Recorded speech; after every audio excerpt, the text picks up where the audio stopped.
Fala galera, Vinícius na área e o Planeta Sigma. Hoje nós vamos de vídeo aula. Vou falar a respeito de Guerra Fria. Tudo o que você precisa saber de Guerra Fria.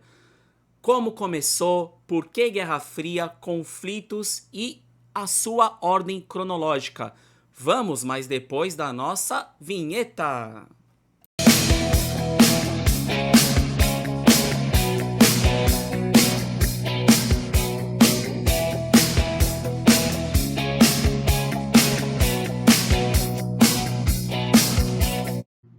Antes de começarmos a analisar toda essa dinâmica entre Estados Unidos e União Soviética pelo conflito da Guerra Fria, é extremamente importante que você organize seus estudos a respeito da temática, uma vez que a Guerra Fria é um tema complexo, é um tema que envolve inúmeras situações entre as duas superpotências e os acontecimentos de ordem cronológica.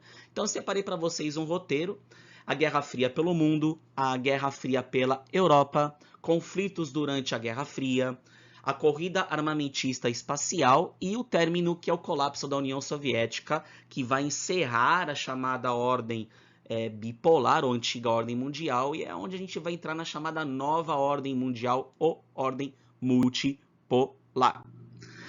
E pessoal, o que foi a Guerra Fria? Como é que a gente pode analisar de forma mais metódica a respeito desse conflito?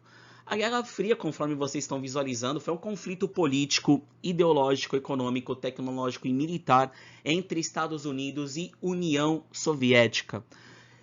E esse conflito dividiu o mundo em duas esferas de poder, né? Principalmente na esfera política e ideológica, com o capitalismo vinculado aos Estados Unidos e o socialismo vinculado à União Soviética.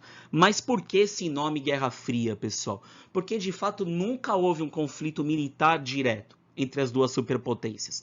Na verdade, a disputa ocorreu por meio de guerras indiretas, aquelas guerras que a gente vai estudar no decorrer do nosso vídeo. A Guerra da Coreia, Guerra do Vietnã, Guerra do Afeganistão, a corrida armamentista nuclear, a corrida espacial, as disputas por influência política, econômica global. E a gente vai analisar de forma bem detalhada o que União Soviética e Estados Unidos representavam naquela época, começando com a nossa querida Águia Americana. E a gente vai falar que os Estados Unidos é o que, pessoal? É o marco do capitalismo, é onde a economia de mercado é atuante até os dias atuais, é um país de nível democrático, é um país que defende a propriedade privada. Nos acontecimentos da Guerra Fria, os Estados Unidos contribuíram para a formação do bloco militar da OTAN, que é a Organização do Tratado do Atlântico Norte. Eles também foram vinculados ao plano econômico chamado Plano Marshall, o plano de reconstrução da Europa após a Segunda Guerra Mundial. Na questão da guerra de espionagem, que foi muito atuante entre as duas superpotências, nós teremos a Central de Inteligência Americana, CIA, e na esfera de poder, os Estados Unidos e o capitalismo são considerados o primeiro mundo. Depois nós temos o nosso urso pardo russo, todo trabalhado na vodka, vamos colocar assim, que é a União Soviética, o socialismo, a economia planificada. Para quem nunca visualizou esse termo, nunca ficou sabendo a respeito do que é uma economia planificada, a gente pode determinar que a economia planificada é um sistema econômico no qual o Estado detém todo o controle da produção, distribuição, preços, investimentos, eliminando o que, galera? Eliminando toda a questão da livre economia de mercado, né? Eliminando toda a livre iniciativa e a concorrência. O socialismo soviético, ao longo do tempo, ele tentou buscar uma igualdade, sem sucesso. O bloco militar da União Soviética foi formado através do Pacto de Varsóvia, assim como o plano econômico de ajuda mútua aos países dos quais a União Soviética buscou as suas alianças. Na questão da espionagem, de tudo aquilo que é vinculado às questões mais secretas, vamos colocar assim, desse romantismo que a Guerra Fria representou, nós temos a KGB E na esfera política, nós temos, através do mundo, o chamado Segundo Mundo, que seria os países vinculados ao socialismo. E claro, nesse conflito não tem como não citar a questão dos efetivos militares.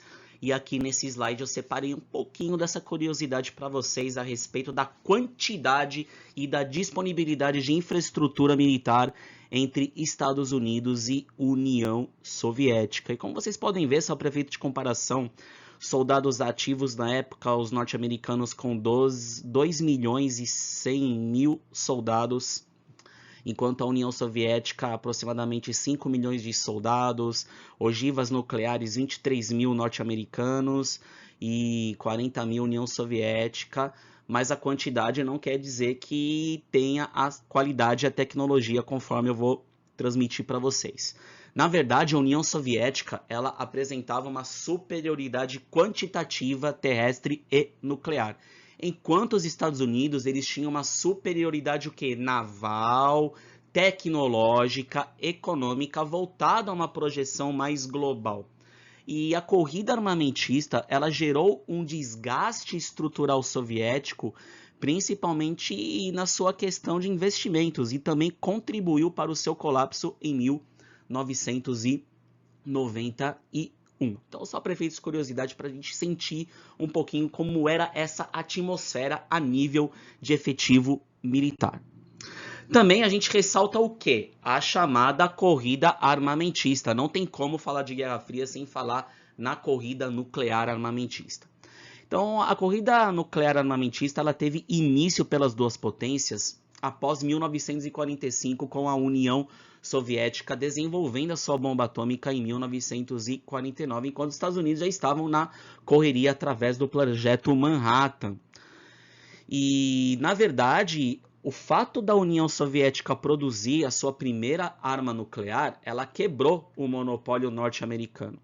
E com isso a gente teve o quê, pessoal? Um crescimento de forma absurda na quantidade de produção de ogivas nucleares, como vocês podem visualizar no gráfico.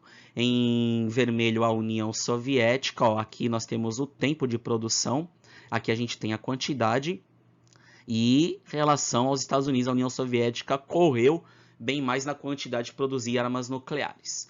E a gente também tinha a seguinte condição, pessoal, a chamada doutrina de dissuasão, a MAD, que era a ideia de que um ataque nuclear resultaria na destruição de ambos os lados, o que, na forma paradoxal, evitou um conflito mais direto entre as duas potências.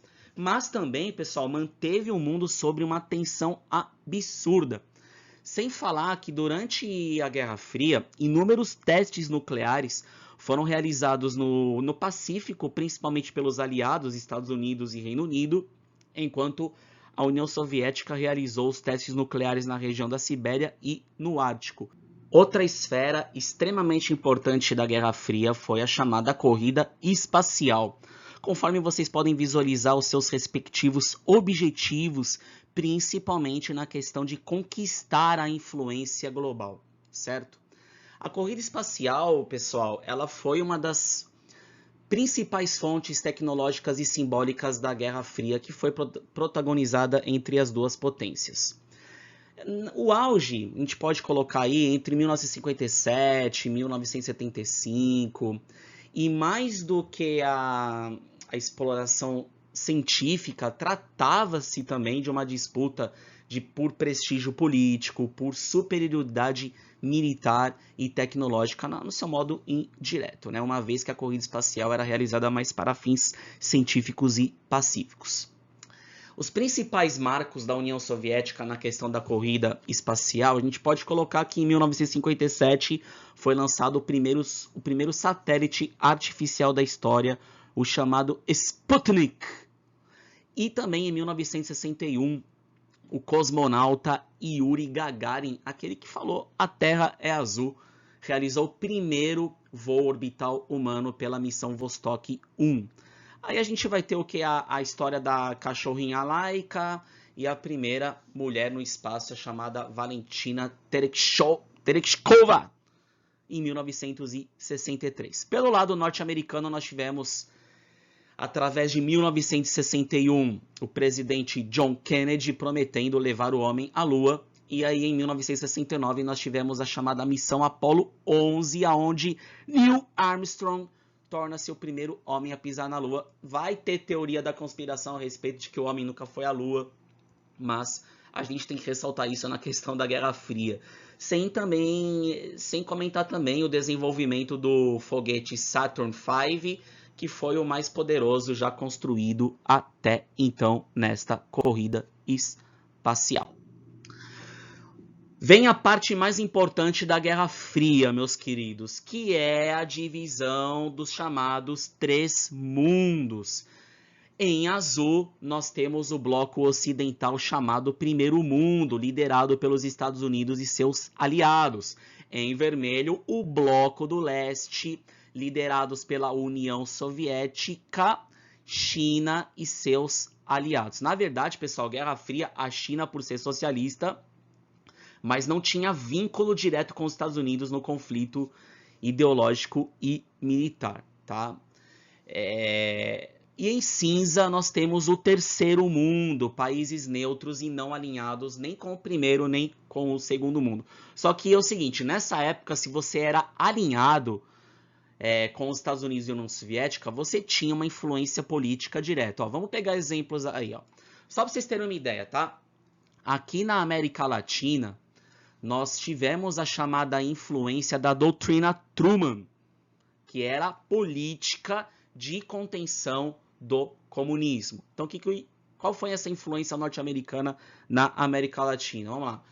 O apoio a golpes e regimes militares para impedir que governos alinhados à União Soviética tomassem o poder, com exceção de Cuba.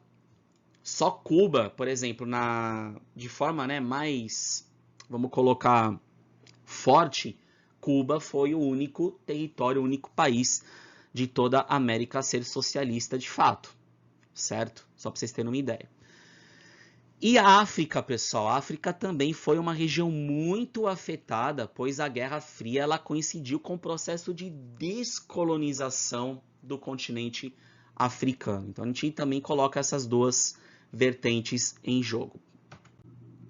Bom, só para efeitos de curiosidade, pessoal, muitos alunos me perguntam, professor, na verdade na época da União Soviética era só o leste europeu e a Coreia do Norte e a China que eram socialistas? Não, galera, tá?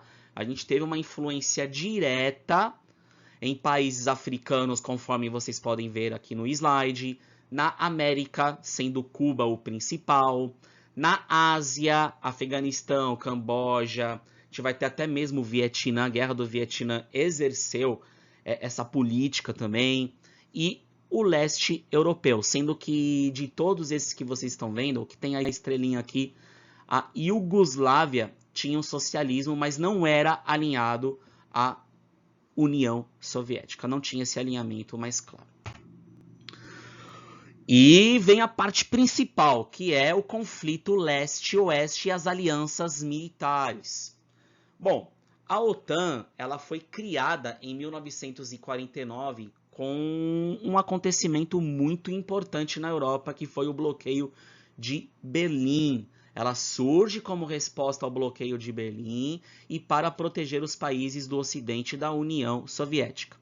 Em 1955, a União Soviética não fica para trás e cria o Pacto de Varsóvia, uma aliança militar socialista liderada pela União Soviética e também como uma resposta direta à criação da OTAN e à entrada da Alemanha Ocidental nessa aliança. E também para garantir o bloco, uma consistência de defesa coletiva dos países do bloco socialista. Esse tópico eu vou explicar com maior detalhe no chamado Guerra Fria na Europa, que é o vídeo que eu vou lançar para vocês também. Bom, com essas alianças militares, pessoal, você vê que a coisa está ficando cada vez mais complicada, certo? Além da Europa e da criação da OTAN, os Estados Unidos também criaram outros blocos militares pelo mundo, que é o caso da OTASE no sudeste da Ásia, e também no Oriente Médio através do Pacto de Bagdá. No caso, Estados Unidos e Reino Unido criaram esse bloco justamente para conter a expansão soviética no Oriente Médio. E aí, galera, gostaram do primeiro vídeo sobre os conceitos e definições da Guerra Fria? Mas calma que não acabou por aqui. Eu já vou liberar a parte 2 deste vídeo. Na parte 2 a gente vai falar a respeito dos principais eventos em forma cronológica da Guerra Fria, com o objetivo de você absorver totalmente todos os acontecimentos históricos e geográficos deste evento. No mais, eu vou ficando por aqui. Até a próxima. Fui!